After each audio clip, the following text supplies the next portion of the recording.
For example, it was tilka shajara, that tree. We said tilkuma shajara. And what's the difference between tilka shajara and tilkuma shajara? Hey, listen, both of you, that tree over there. I'm talking to both of you. That tree, stay away. Now when the tree is right here, هذه shajara. So you'll find in Quran, when the tree is farther away, it's tilkuma shajara. When the tree is closer, هذه shajara, which actually plays a role in how we analyze the story. How we analyze the story. And by the way, how many trees are in Jannah? It's called Jannah, which means it's lush, which means it's filled abundantly, endlessly with trees. How big is Jannah? And how many trees in Jannah are haram?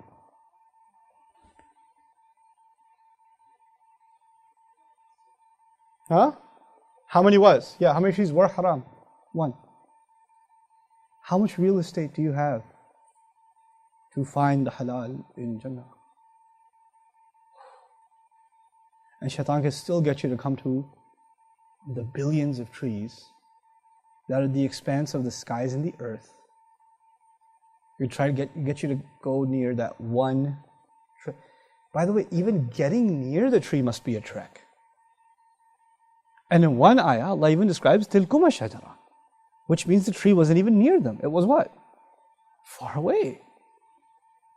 It's far away. Originally, when he first introduces them to Jannah, he says, settle here. This is the tree you can't go near. Now go enjoy yourself. And they go enjoy themselves. And they go far out there. But after the mistake, tilkuma shajara, to illustrate, by the way, that you came a long way to do this. And that's why we understand, فَدَلَّهُمَا بِغُرُورٍ, Shaytan reeled them in using deception. You know what dalla means? Dalu. What's dalu? It's a verb that comes from that, dalla, to use a bucket to lure people in. In other words, you put a bucket, you put a carrot in it, and the animal smells it, and you pull it in a little more, and you pull it in a little more, and you pull it in a little more, until the animal's trapped. Dalla is also used when you pull a bucket up from a well. Does it come up right away or slowly? Yes? Now if a bucket comes up quickly, adla. Adla. When a bucket comes up slowly, dalla. Dallahuma bihurur. He slowly reeled them in. In other words, at one time, hey, why don't you eat from the tree? And they're like, okay, sounds like a good idea. Totally, we should do this. It was a little bit, then a little bit, then a little bit. And every time was almost inconceivable that we're doing something wrong. Because it was just a little bit of a, one step closer, we're not even at the tree. We're just kind of, can't even see it yet. Can't even see it. We're just a step closer. It's not haram. What do people do when they fall into a trap of Shaytan? Shaytan comes to them and says, hey, why don't you do like ultimate super crazy haram and burn in hell? And they say, oh, that sounds like a good idea. I should do it. No, he says, hey man, take it easy a little. Just, whatever, this is still time for Fajr. Chillax. Just a little bit more. Just go back to sleep. Sleep. You can feel Shaitan's foot pressing down on the pillow. So right here. You get up and something forces you down. And you're like, I got a little bit of time. So first he gets you with salat. And he has to get you with salat first. You know why? You want to kill the guard. You want to penetrate the castle. You got to take out the guard first. Right? So get you with salat first. You start saying, oh, just whatever. I prayed at 8 o'clock. It's no big deal. At least I prayed. It's like the security guard who shows up late. Is there a possibility that the enemy went in before you got there? Yeah? Possibility, right? What does Allah say about salat? Inna salata tanha anil fahsha'i wal munkar. Salat is what prevents you from shamelessness. When your salat starts falling apart, does Shaitan have opportunity to do other stuff with you? Ooh. So first, it's not a big deal. It's just a little late. It's just a, and he won't get you to miss it altogether. He'll be the guy that shows up first before the adhan. Then you don't have to go that early. Show up after the adhan.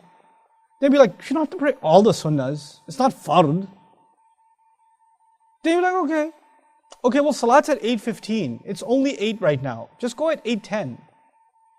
Then a couple of weeks later, he'll be like, look, you're going to catch Salat.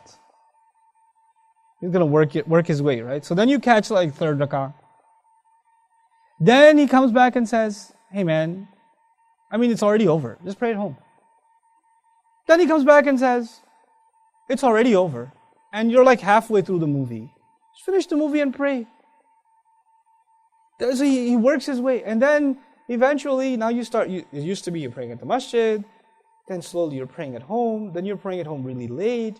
Then you're really tired, right? You just finished watching a movie. You're really tired. It's not really a time to pray. Why don't you sleep a little, then wake up and pray. Just a little nap. You wake up. You know, you got control. So you wake up at 2 in the morning, 3 in the morning. I haven't prayed Isha.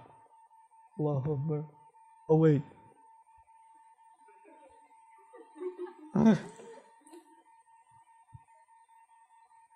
Dallahuma bi-ghurur.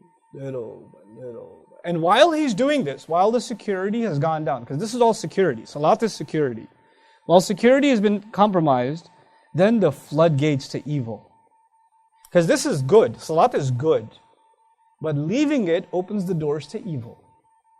That's when he does that other stuff. So the kinds of movies you watch changes. The kinds of stuff you expose yourself to changes.